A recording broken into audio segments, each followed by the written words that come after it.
السلام علیکم ورحمۃ اللہ وبرکاتہ۔ الحمد للہ نحمده ونستعینه ونستغفره ونؤمن به ونعوذ باللہ من الشرور انفسنا ومن سیئات اعمالنا من يهده الله فلا مضل له ومن يضلل فلا هادي له ونشهد ان لا اله الا الله وحده لا شريك له ونشهد ان سيدنا ومولانا محمدا عبده ورسوله وقد قال الله تبارك وتعالى في القرآن المجيد والفرقان الحميد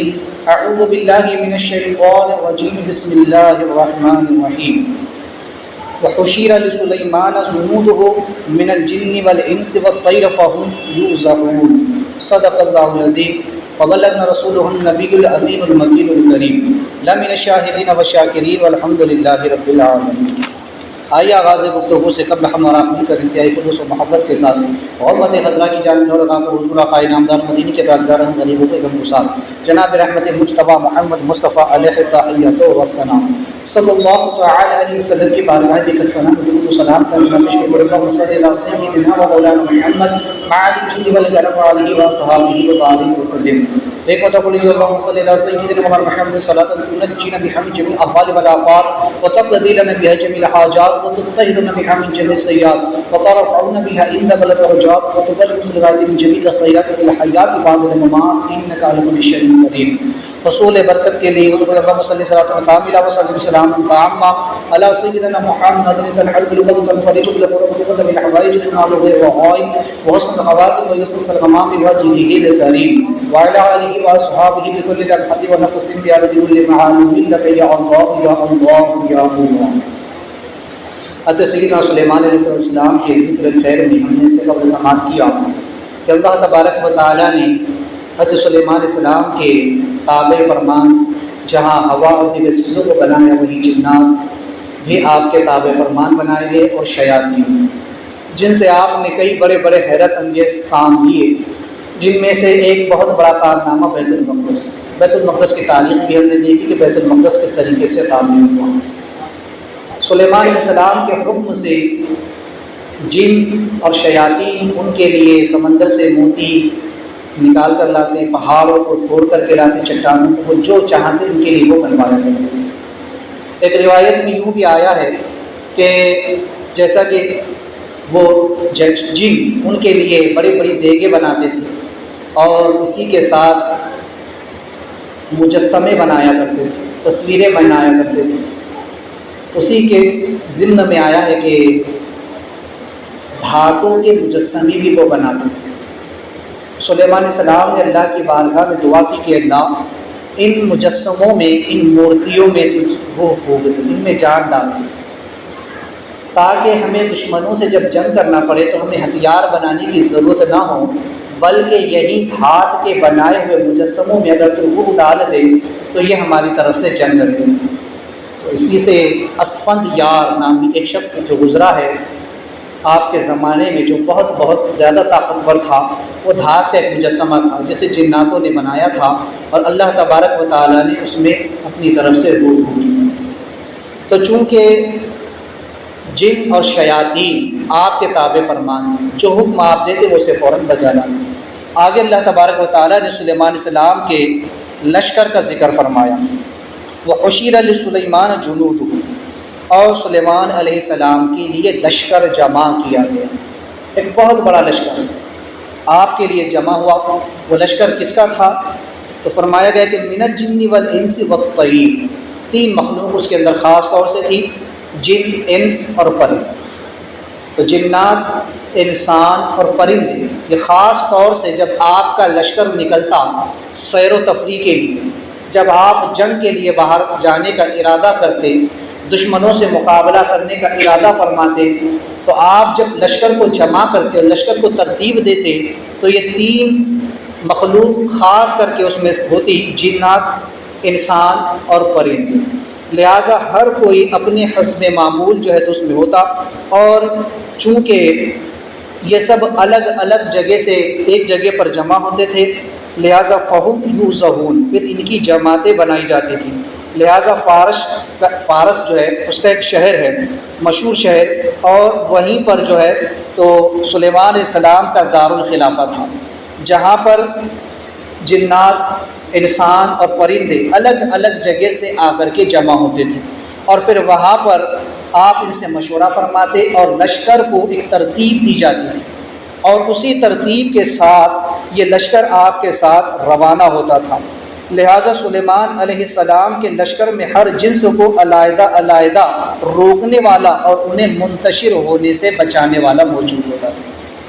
لشکر 3 طریقے کا یہ ہوتا تھا، چونکہ اس میں اشارہ ہے کہ حضرت سلیمان علیہ السلام کا لشکر اگرچہ بکثرت تھا لیکن مجال ہے کہ وہ منتشر ہو جائے، کیونکہ ایسے نظم و ضبط کے ساتھ وہ چلتے تھے جیسے تسبیح کے دانے ہوتے۔ چونکہ سب سے پہلے جنوں کا ذکر کیا گیا کیونکہ ان کی طاقت بہت زیادہ ہے، اس لیے یہ آگے ہوتے تھے، پھر انس یعنی کہ انسان، اور پھر پرند۔ تو چونکہ بعض روایتوں میں یوں بھی آیا کہ سلیمان علیہ السلام کا تخت آگے ہوتا، اسی کے پیچھے جنات بھی ہوتے، انسان بھی ہوتے، اور پرندے آپ کے اوپر جو ہے تو سایہ فغن ہوتے، آپ کے اوپر اس طریقے سے ہوتے کہ سورج کی کرنیں یا دھوپ جو ہے تو آپ تک نہیں پہنچ سکتی تھی۔ لہٰذا اس طریقے سے وہ ترتیب کے ساتھ چلتے تھے کہ ان میں کوئی بھی آگے پیچھے نہیں ہوتا تھا۔ لہٰذا اس لشکر کو روکنے والا جو ہے تو ان کے اندر ہوتا تھا کہ جو ان کو منتشر ہونے سے، آگے پیچھے ہونے سے، ٹھہر جانے سے روکا کرتا تھا۔ پھر خاص ترتیب کے ساتھ آپ کا جو لشکر ہے، لشکر سلیمانی، یہ روانہ ہوتا تھا۔ یہاں پر ایک چیز بیان کروں گا کہ یہ جو لشکر تھا سلیمان علیہ السلام کا، یہ آپ کے حکم کا پابند تھا، اور اس لشکر کو روکنے کے لیے ہر جماعت میں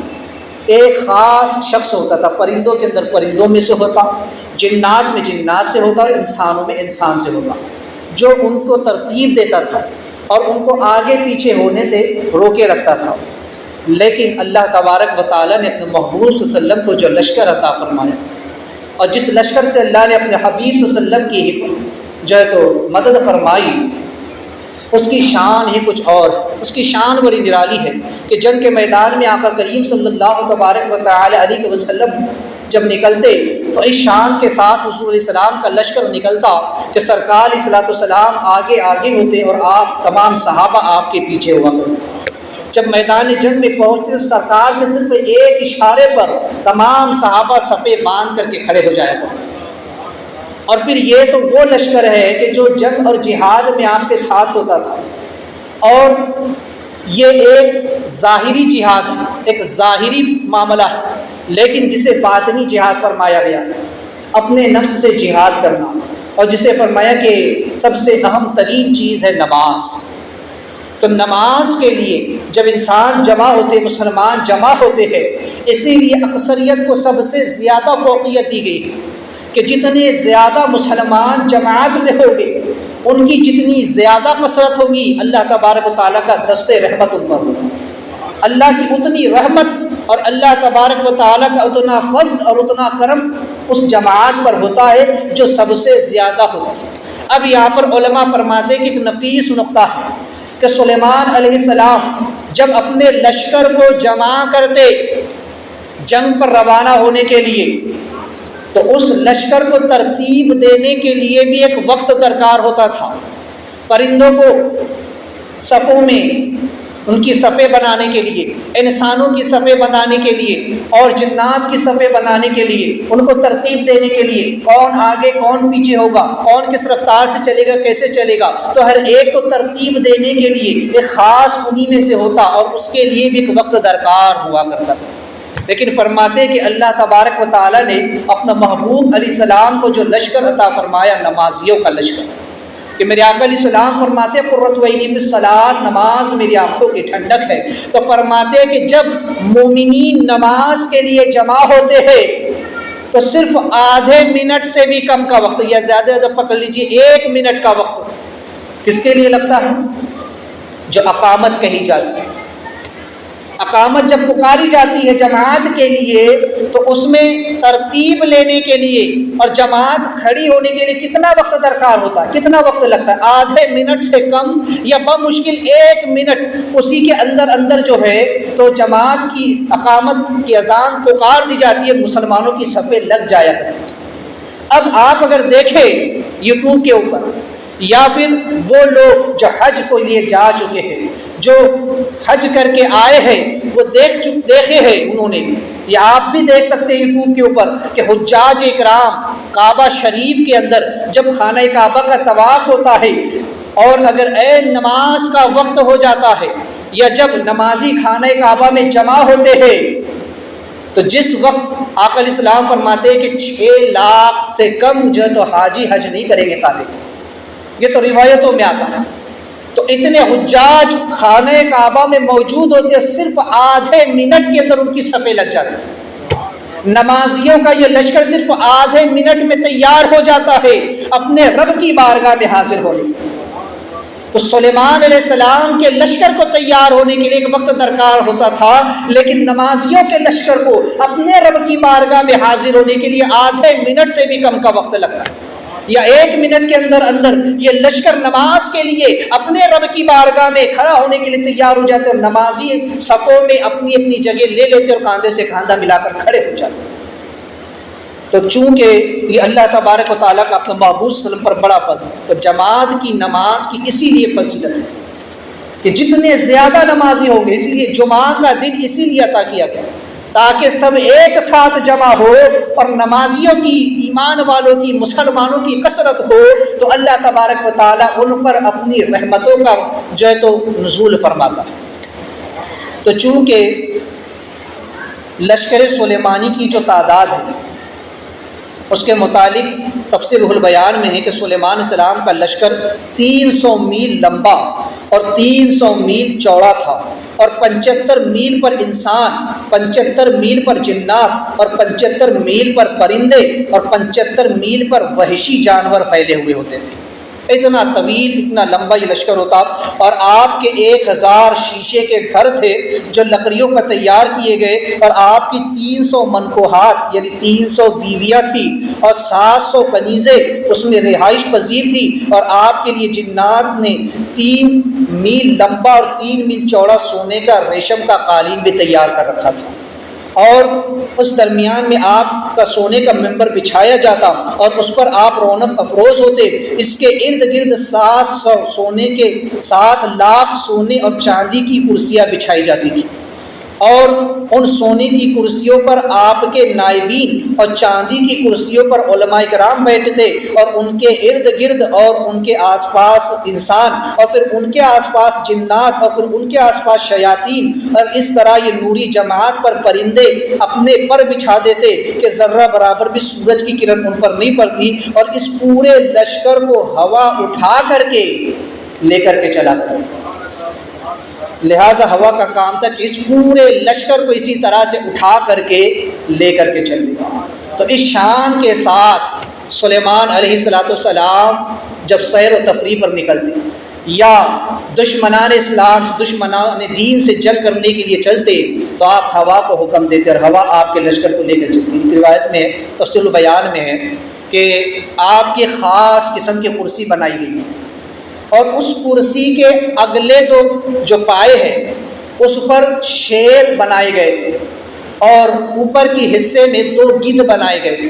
جب سلیمان علیہ السلام اس کرسی پر بیٹھنے کا ارادہ فرماتے تو وہ شیر اپنے پنجے آگے کر دیتے، سلیمان علیہ السلام ان پر پیر رکھ کر چڑھتے اور کرسی پر اطمینان سے بیٹھ جاتے، اور وہ جو 2 گدھ تھے وہ اپنے پر پھیلا دیتے تاکہ آپ کے اوپر سایہ ہو جاتا۔ آپ کے وصال کے بعد آفرودو نامی بادشاہ نے جب اس کرسی پر بیٹھنے کا ارادہ کیا اور بیٹھنے کے لیے جب اس کرسی کی قریب پہنچا اور بیٹھنا ہی چاہتا تھا کہ شیر نے اپنا پنجہ آگے بڑھا کر اس کی پیر کی پنڈلی کی توڑ دی، پیر کی ہڈی توڑ دی اس کی پنڈلی، کیونکہ وہ اس کرسی پر بیٹھنے کا طریقہ نہیں جانتا تھا، اس کرسی پر بیٹھنے کے آداب نہیں جانتا تھا، اس لیے اس کے ساتھ یہ معاملہ ہوا۔ علماء فرماتے ہیں کہ یہاں سے ان مریدین کو اور ان لوگوں کو سبق لینا چاہیے جو بزرگوں کی اور اپنے پیر کی غیر موجودگی میں ان کی جگہوں پر بیٹھتے ہیں، کیونکہ سلیمان علیہ السلام اللہ کے نبی ہیں، ان کے لیے خاص کرسی بنائی گئی تھی جب اس پر ایک آفرودو نامی بادشاہ نے بیٹھنے کی جرأت کی تو اس کا یہ انجام ہوا کہ شیر نے اپنا پنجہ مار کر اس کی پیر کی پنڈلی توڑ دی۔ تو جس مقام پر اللہ کے محبوب بندے بیٹھتے ہیں، جس مقام پر اللہ والے بیٹھ جایا کرتے ہیں، وہ مقام متبرک ہو جاتے ہیں، وہ مقام خاص ہو جایا کرتے ہیں۔ لہٰذا اب مریدوں کو چاہیے کہ اپنے پیر کی غیر موجودگی میں بھی اس جگہ پر نہ بیٹھے، ادب کرے اس مقام کا، ادب کرے ان بزرگوں کے مقامات کا۔ اور ہم تو بارہا سن چکے ہیں سرکار غریب نواز رضی اللہ تبارک تعالیٰ عنہ کا واقعہ، ہندوستان کے شہنشاہ والی ہندوستان حضور سید سرکار خواجہ غریب نواز رضی اللہ تعالیٰ جب اجمیر شریف کی سرزمین پر تشریف لائے اور راجہ کے باغ میں جا کر بیٹھے تو جس جگہ پر آپ بیٹھے راجہ کے سپاہیوں نے آ کر کے کہا کہ یہ راجہ کے اونٹوں کے بیٹھنے کی جگہ ہے، اب یہاں آپ نہیں بیٹھ سکتے، آپ کو وہاں سے اٹھا دیا گیا۔ اس مقام پر جہاں پر سرکار غریب نواز بیٹھ چکے تھے اللہ کی رحمت کا نزول ہو چکا، سرکار غریب نواز نے فرمایا اچھا یہاں راجہ کے اونٹ بیٹھیں گے تو وہی بیٹھے۔ یہ کہہ کر جب آپ اٹھ گئے وہاں سے راجہ کے اونٹ بٹھائے گئے تو لاکھ اٹھانے کے باوجود بھی وہ وہاں سے نہ اٹھ سکے، کیونکہ وہاں سرکار غریب نواز بیٹھے تھے۔ آپ نے فرما دیا کہ اب اس مقام پر راجہ کے اونٹ ہی بیٹھیں گے،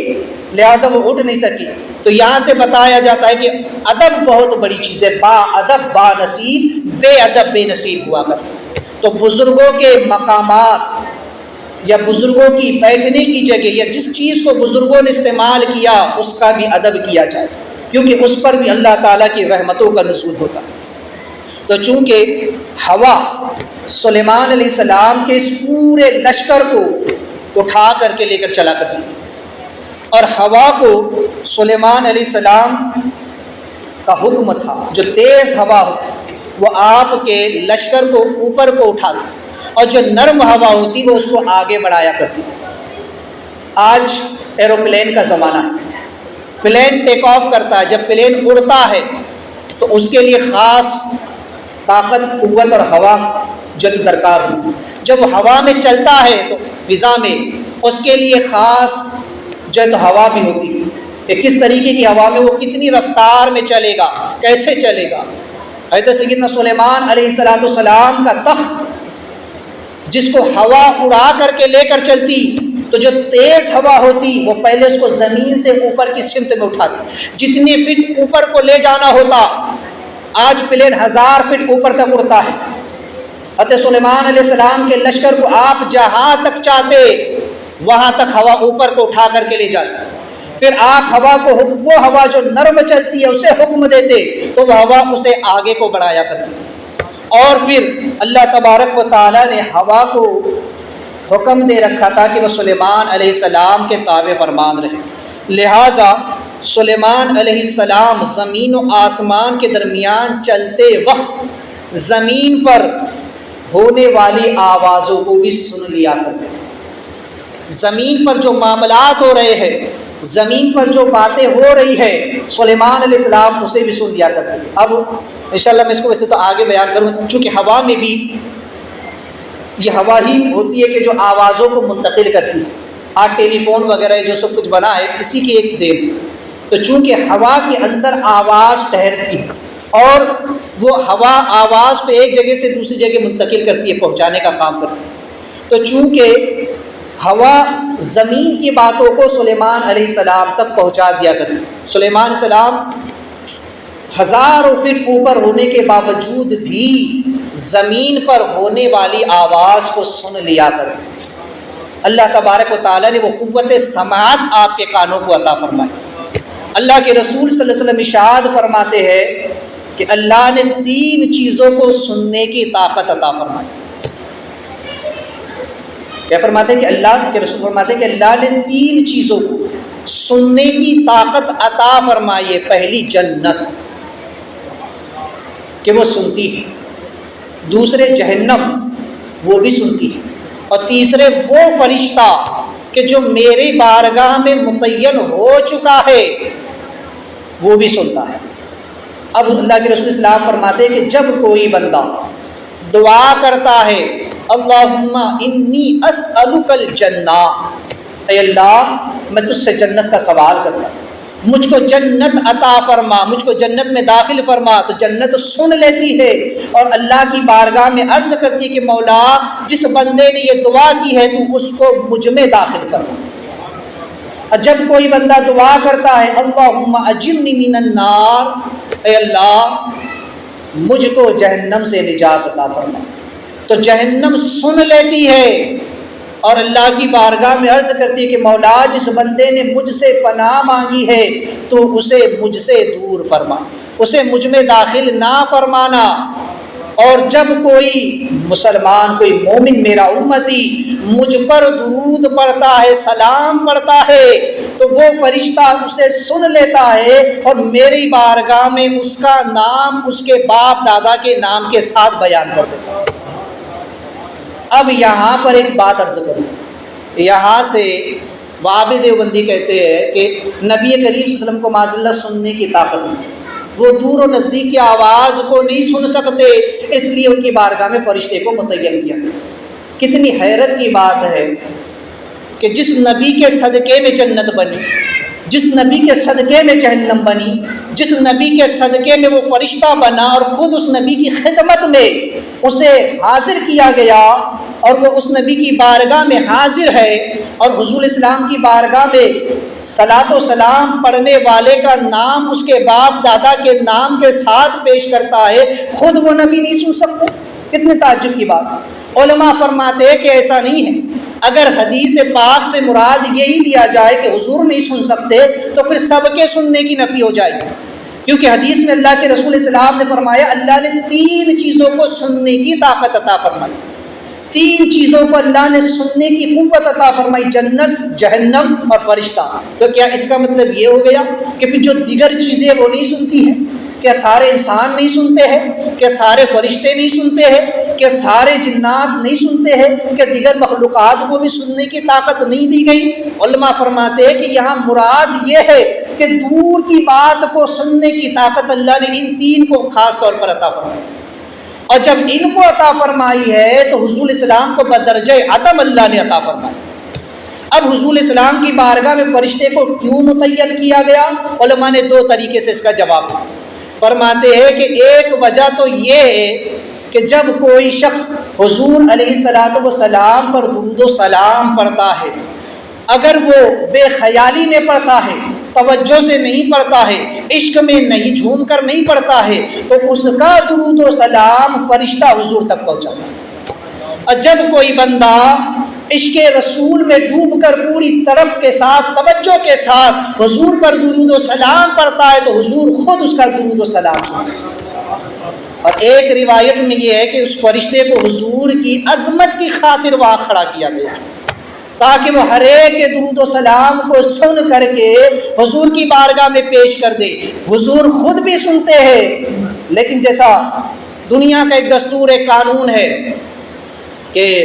بادشاہ جو ہوتا ہے، بادشاہ کی بارگاہ میں جب پیشی ہوتی ہے تو بادشاہ کی بارگاہ میں کچھ لوگ کھڑے ہوتے ہیں جو بادشاہ کی بارگاہ میں سارا معاملہ پیش کرتے ہیں۔ اصل مجرم بھی وہاں ہوتا ہے، اصل شخص بھی وہاں موجود ہوتا ہے، لیکن وہ اپنی بات جب کہتا ہے تو بادشاہ بھی سنتا ہے، لیکن بادشاہ کے جو نائبین ہوتے ہیں یا بادشاہ کے جو کارندے وہاں کھڑے ہوتے ہیں وہ اس چیز کو بادشاہ تک پیش کرتے ہیں۔ یا آپ نے اگر کبھی موجودہ دور میں کورٹ کچہری کا معاملہ دیکھا ہوگا تو آپ نے دیکھا ہوگا کہ مجرم خود بھی اپنی گواہی دیتا ہے، یا جو شخص گواہی دینے کے لیے آتا ہے کٹہرے میں وہ خود بھی دیتا ہے، لیکن اس کی بات کو وکیل جج کے سامنے پیش کرتا ہے۔ وہ شخص تو خود بھی کہہ رہا ہے، جج اس کی بات کو خود بھی سن رہا ہے، لیکن وکیل جو ہے اس کی بات کو بیان کرتا ہے جج کے سامنے۔ تو کیا جج نہیں سن رہا ہے؟ جج بھی سنتا ہے، لیکن وکیل اس کی معافی الضمیر کرتا ہے، اس کی بات کو جج تک صحیح انداز میں پہنچاتا ہے۔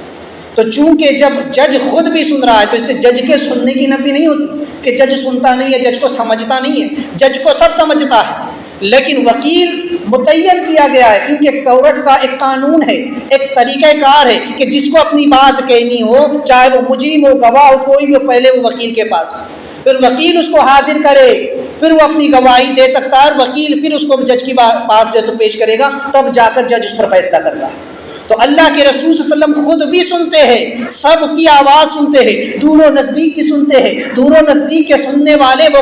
کان لالے کرامت پہ لاکھوں سلام۔ اللہ نے تو اپنے محبوب صلی اللہ علیہ وسلم کو وہ طاقت و قوت عطا فرمائی ہے کہ سرکار زمین پر رہتے ہیں لیکن آسمانوں کی خبر دیتے ہیں، آسمانوں میں کیا چل رہا ہے، جنت میں کیا ہو رہا ہے، جہنم میں کیا ہو رہا ہے۔ میرے آقا علیہ السلام زمین پر کھڑے ہیں، فرماتے ہیں بلال کون سا عمل کرتا ہے، میں نے جنت میں تیرے قدموں کی آہٹ سنی۔ تو حضور تو وہ ہے کہ زمین پر رہ کر سب کی آواز کو سنتے ہیں، تو حضور کا امتی کہیں سے پکارے حضور سن لیتے، لیکن یہ ایک قانون ہے اللہ کا، ایک دستور ہے کہ حضور کی بارگاہ میں ایک فرشتے کو متعین کر دیا گیا تاکہ وہ ہر ایک کے درود و سلام کو اس کے باپ کے نام کے ساتھ جو ہے تو حضور کی بارگاہ میں پیش کرے۔ بہرحال تو حضرت سلیمان علیہ السلام بھی جب آسمانوں میں اڑتے ہوا میں تو زمین میں ہونے والی آوازوں کو آپ سن لیا کرتے۔ ایک مرتبہ آپ کا تخت ایک شہر سے اڑتا ہوا، ایک دیہات سے اڑتا ہوا جا رہا تھا، تو چونکہ ایک کسان اپنے کھیت میں ہل جوت رہا تھا، اس نے جب دیکھا کہ سلیمان علیہ السلام اپنے لشکر کے ساتھ ہوا میں اڑتے ہوئے جا رہے ہیں تو اس نے بھی کہا کہ اللہ تعالیٰ جیسے تو نے سلیمان علیہ السلام کو یا اولاد داؤد علیہ السلام کو یہ نعمت عطا فرمائی، کاش مجھے بھی عطا فرمائی، کاش مجھے بھی ایسا ملک عطا فرماتا، کاش کہ اللہ تو مجھ کو بھی ایسی سلطنت دیتا، ایسا میں بھی ہوا میں اڑتا۔ سلیمان علیہ السلام نے اس کی دعا کو سن لیا، اس کی آواز کو سن لیا اور ہوا کو حکم دیا کہ تخت کو نیچے اتارو، اور آپ نیچے تشریف لائے اور آ کر اس شخص سے کہا کہ ہر انسان کو اللہ نے جو طاقت عطا فرمائی ہے اسے چاہیے کہ وہ اپنی طاقت کے مطابق اللہ سے سوال کرے، وہ اتنا ہی مانگے جتنا اس کے بس میں ہے، اس سے زیادہ کی خواہش نہ کرے، اپنی طاقت سے زیادہ بوجھ اٹھانے کی بات اللہ کی بارگاہ میں نہ کرے، بلکہ فرماتے ہیں کہ آئندہ تم کبھی ایسی آرزو نہ کیا کرو جو تمہارے بس میں نہ ہو، تمہارے لائق نہ ہو۔ پھر فرمایا کہ تمہارا ایک بار سبحان اللہ کہنا داؤد علیہ السلام اور آل داؤد علیہ السلام کی نعمتوں سے کئی زیادہ بڑھ کر، اللہ تعالیٰ نے داؤد علیہ السلام کی اولاد کو جتنی نعمتیں عطا فرمائی اس سے کہیں زیادہ نعمتیں اور اجر و ثواب اللہ اسے عطا فرمائے گا جو ایک مرتبہ سبحان اللہ کہے۔ داؤد حضرت سلیمان علیہ السلام نے اس کو یہ دعا، یہ چیز بھی، وظیفہ بھی تعلیم فرمائی، اور ایک چیز بھی بتائی کہ کوئی انسان، یہاں سے سبق کہ کوئی انسان اپنی طاقت سے زیادہ سوال نہ کرے۔ لا یکلف اللہ نفسا الا وسعها، اللہ نے کسی جان پر اس سے زیادہ بوجھ نہیں ڈالا، تو اس لیے جس انسان میں جتنی طاقت ہے، جتنی صلاحیت ہے، جتنا وہ اٹھا سکتا ہے اتنا ہی کرے، اللہ کی بارگاہ میں وہی دعا مانگے جتنی انسان کے اندر بس میں طاقت ہے، اس کا سوال نہ کرے جو اس کے اختیار میں نہیں۔ سلیمان علیہ السلام کو اللہ نے وہ طاقت، وہ رعب، وہ دبدبہ عطا فرمایا کہ آپ پوری سلطنت کو سنبھال سکتے۔ آج ہم سے ہمارا اپنا گھر نہیں سنبھلتا، ایک مرد اپنے گھر کا بادشاہ ہوتا ہے، ایک مرد اپنے گھر کا شہنشاہ ہوتا ہے، اس سے اگر اپنا گھر نہیں سنبھل سکتا، اس سے اپنی بیوی اپنی بچے نہیں سنبھالے جا سکتے، وہ ان کی کفالت نہیں کر سکتا، تو پھر وہ بڑے بڑے خواب کیوں دیکھتے؟ آج لوگ خواب دیکھتے ہیں کہ کاش میں وزیر اعظم بن جاؤں، کاش میں یہ ہو جاؤں۔ آپ دیکھ لیں جو ملک کا وزیر اعظم بن کر کے بیٹھا ہے اس سے اپنا گھر نہیں سنبھلتا، اپنی بیوی نہیں ہے، اپنی بیوی نہیں سنبھالی گئی، اپنی ماں کو نہیں سنبھال سکتا اور پورے دیش کو سنبھالنے کی بات کرتا ہے، کہتا ہے پورے دیش کو سنبھال لیں گے۔ پورے دیش کی اس نے حالت کیا کر رکھی ہے، کسی سے چھپا ہوا نہیں۔ تو جس سے اپنا گھر نہیں سنبھلا، اپنی بیوی نہیں سنبھلی، اپنی ماں باپ نہیں سنبھالے گئے، وہ پورے دیش کی جنتا کو کیا سنبھالے گا؟ سب کو بیچ کر کے کھا جا رہا ہے پورا ملک، پورے ملکوں کو اس نے بیچ دیا ہے۔ تو لہٰذا دیکھیں کہ ہم ووٹ کس کو دے رہے ہیں، کیسے شخص کو ہم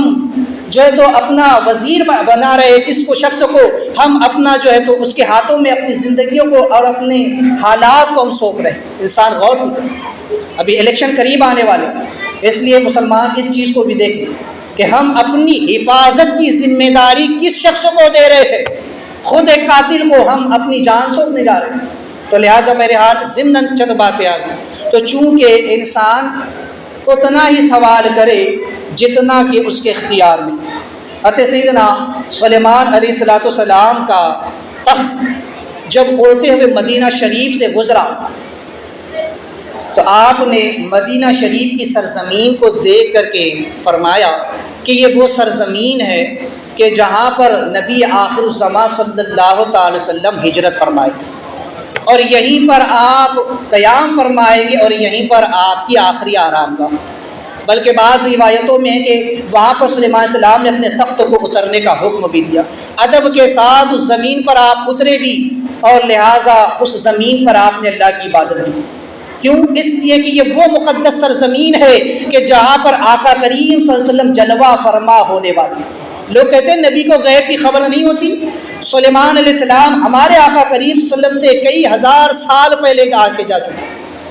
ابھی حضور علیہ السلام دنیا میں تشریف نہیں لائے ہیں، لیکن سلیمان علیہ السلام خبر دے رہے ہیں کہ وہ آخری نبی ہوں گے اور وہ جب جلوہ فرما ہوں گے تو وہ ہجرت فرما کر اسی مکہ سے ہجرت فرما کر اسی مدینہ کی سرزمین میں آئیں گے اور اسی سرزمین میں آپ آرام فرما ہوں گے، یہیں پر آپ کا مزار پاک ہوگا۔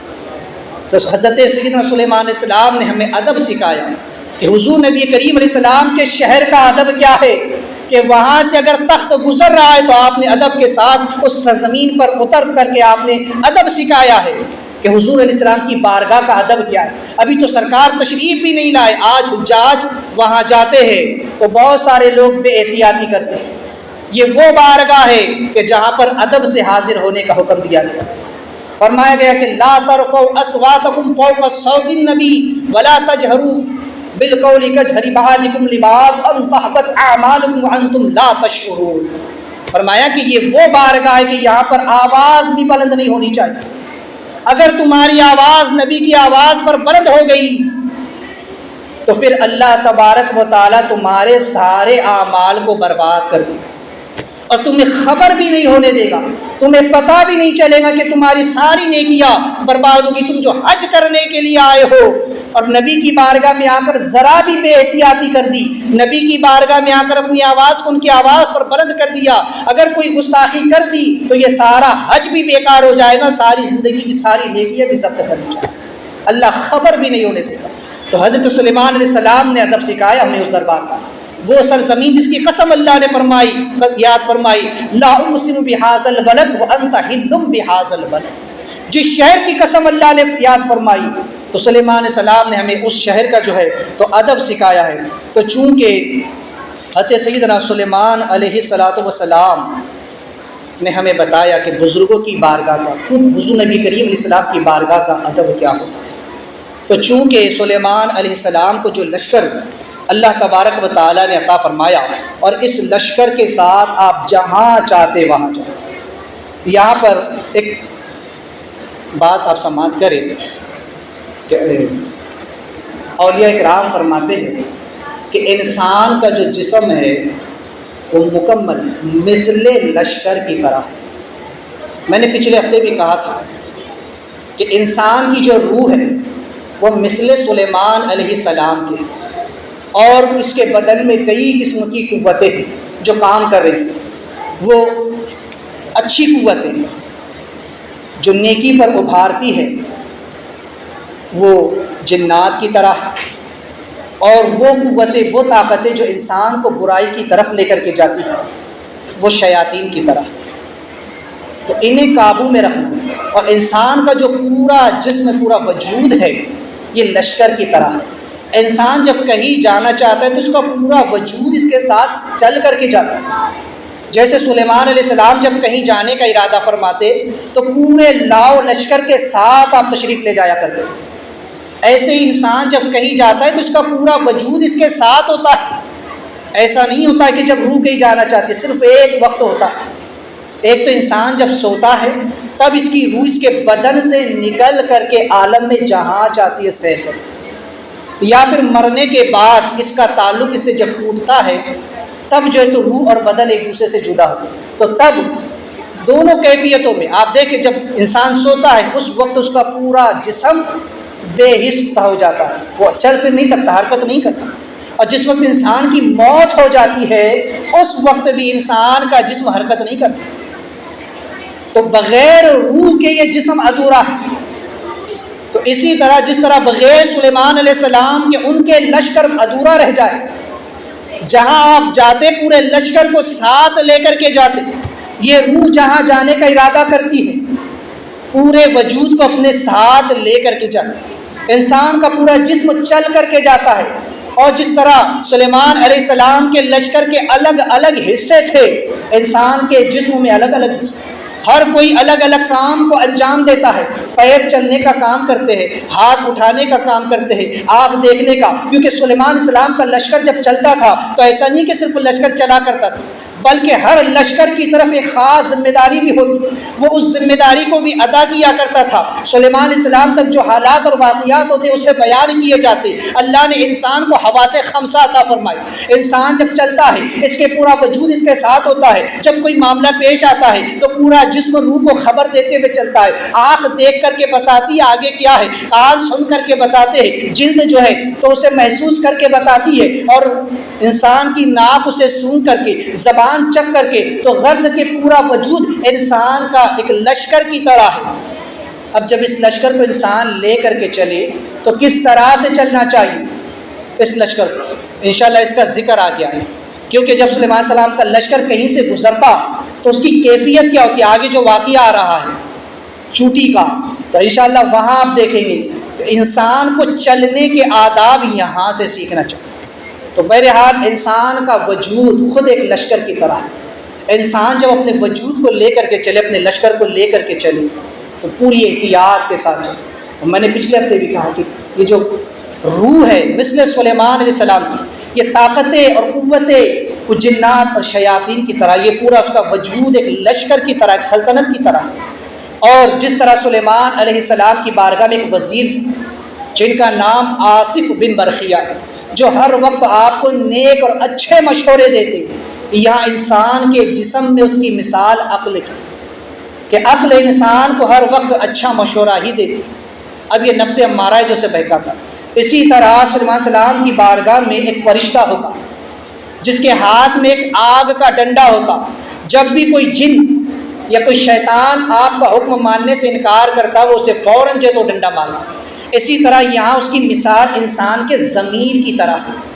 انسان کا ضمیر اس فرشتے کی مثل ہے۔ جب انسان کوئی غلط کام کرنا چاہتا ہے، جب کوئی غلط قوت اس کو ابھارتی ہے، جب اس کی شہوت یا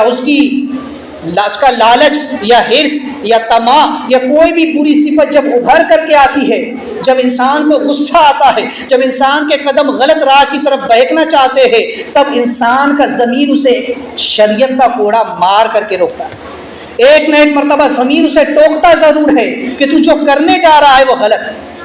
اب اگر وہ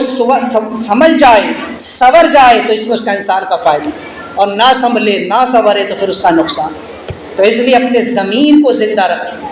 اور ضمیر زندہ اس وقت رہتا ہے جب انسان رزق حلال کھاتا ہے، کیونکہ حرام رزق کھانے سے اس کی موت ہو جاتی ہے۔ جیسے حدیث پاک میں آیا کہ جب انسان جھوٹ بولتا ہے یا کوئی گناہ کا کام کرتا ہے، کوئی حرام کاری کرتا ہے، تو فرشتہ اس کی سبب سے اس سے 10 میل دور چلا جاتا ہے، کیونکہ ہر انسان کے ساتھ کئی فرشتے ہوتے ہیں۔ بعض علماء فرماتے ہیں کہ کئی فرشتے، 10 فرشتے بھی ہوتے ہیں، اس سے زیادہ بھی ہوتے ہیں۔ 2 فرشتے تو کرامن کاتبین کی شکل میں ہوتے ہیں جو انسان کے نام اعمال کو لکھ رہے ہوتے ہیں، ایک فرشتہ تو اس کی حفاظت کے لیے ہوتا ہے۔ بعض اولیاء فرماتے ہیں کہ 10 فرشتے ہوتے ہیں جو اس کی حفاظت کرتے ہیں۔ اب بعض علماء نے اس کی تعویل فرمائی کہ جیسا انسان اس اعتبار سے اللہ اس کی حفاظت کے لیے فرشتوں کو متعین فرماتا ہے۔ لیکن جب انسان غلط کاری کرتا ہے، جب انسان غلط کام کرتا ہے، جب انسان جھوٹ بولتا ہے، تو یہ فرشتے اس کی جھوٹ کی بدبو سے یا اس کی غلط کام کی وجہ سے اس کو چھوڑ کر کے اس سے دور ہو جاتے ہیں۔ خاص طور سے حدیث پاک میں جھوٹ والے کے لیے آیا کہ انسان جب جھوٹ بولتا ہے تو جھوٹ کی بدبو سے وہ فرشتہ 10 میل دور اس سے چلا جاتا ہے۔ تو یہاں سے اولیاء کرام فرماتے ہیں کہ انسان کا ضمیر جو مثل فرشتے کی طرح ہے، جو ہمیشہ زندہ رہتا ہے، انسان کو ٹوکتا ہے، وہ اس وقت تک اس کے ساتھ ہے جب تک انسان رزق حلال کھاتا ہے۔ جہاں رزق حرام اس کے پیٹ میں پہنچا، اس کا ضمیر سب سے پہلے مرتا ہے، اس کا ضمیر مرتا ہے۔ اور جب ضمیر مر جائے تو پھر انسان کتنے ہی گناہ کر لے، کتنا ہی برا کام کرے، اسے احساس نہیں ہوتا، کیونکہ ضمیر مرا پڑا ہے، اسے احساس نہیں ہوتا پھر کیا ہو رہا ہے، کیا ہونے والا ہے۔ آج فلسطین کے حالات کیا، وہاں کے مسلمانوں کے ساتھ کیا ہوا، کیا ہو رہا ہے، ضمیر مردہ پڑا۔ آج کیسے شخص کو ہم جو ہے تو تخت پر بٹھائے ہوئے ہیں، کس انسان کو ہم نے اپنا وزیر اعظم بنا رکھا ہے، ہمیں احساس نہیں؟ کیوں؟ ہم سوچتے ہیں کہ وہ ان کے ساتھ ہوا۔ کل جب یہاں پر بھی کشمیر جیسے حالات ہوں، کل جب یہاں پر بھی غازہ جیسے حالات ہوں، کل جب یہاں پر بھی فلسطین جیسے حالات ہوگے، تب مسلمانوں کو ہوش آئے گا۔ ابھی انسان خواب خرگوش کی نیند لے رہا ہے، ابھی مسلمان غفلت میں ہے، ابھی ضمیر مردہ پڑے ہے۔ انہوں نے سبق نہیں سیکھا ہے فلسطینیوں سے، انہوں نے سبق نہیں سیکھا ہے کشمیر کے مسلمانوں سے، کیونکہ ضمیر مردہ پڑے ہے، ورنہ ضمیر کو جھنجھوڑنے کے لیے ایک واقعہ بھی کافی ہوتا۔ آج قرآن و حدیث کی باتیں بھی ہم پر اثر نہیں کرتی، آج سوشل میڈیا پر زور و شور سے چلایا جا رہا ہے ہم ووٹ کس کو دیں۔ ارے کتنا ہی چلاؤ، میں کہتا ہوں جب مسلمان کا ضمیر مردہ پڑا ہے، اسے یہ ووٹ جیسی مہمیں یہ کیا بیدار کریں گی جسے قرآن بیدار نہیں کرا، جو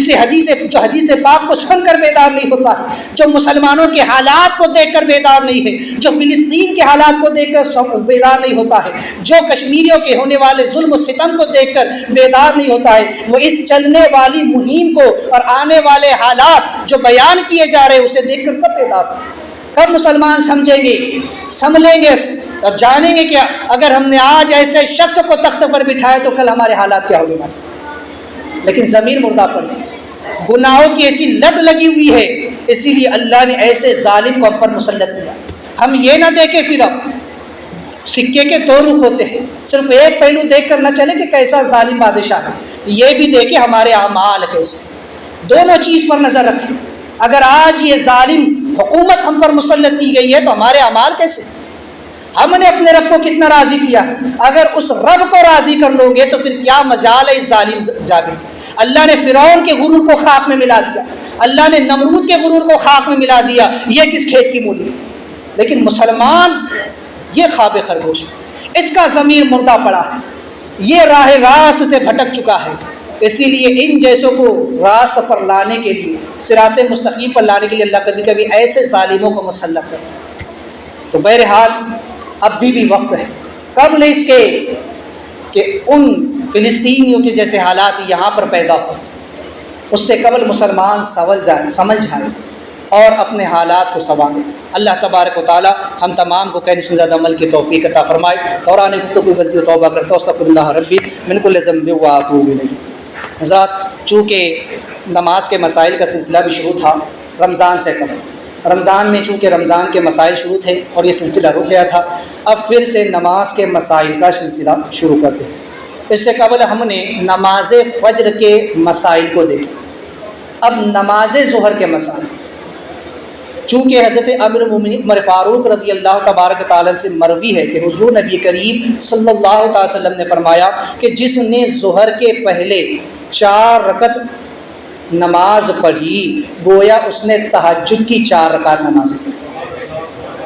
ظہر کی پہلی جو 4 رکعت سنت موقدہ ہے اس کی فضیلت میں آیا ہے کہ وہ تہجد کی 4 رکعتوں کی طرح ہے۔ بہت سارے لوگ ہیں جو سنتوں کو چھوڑ دیتے ہیں، یاد رکھیے سنت موقدہ کا چھوڑنا یہ گناہ ہے،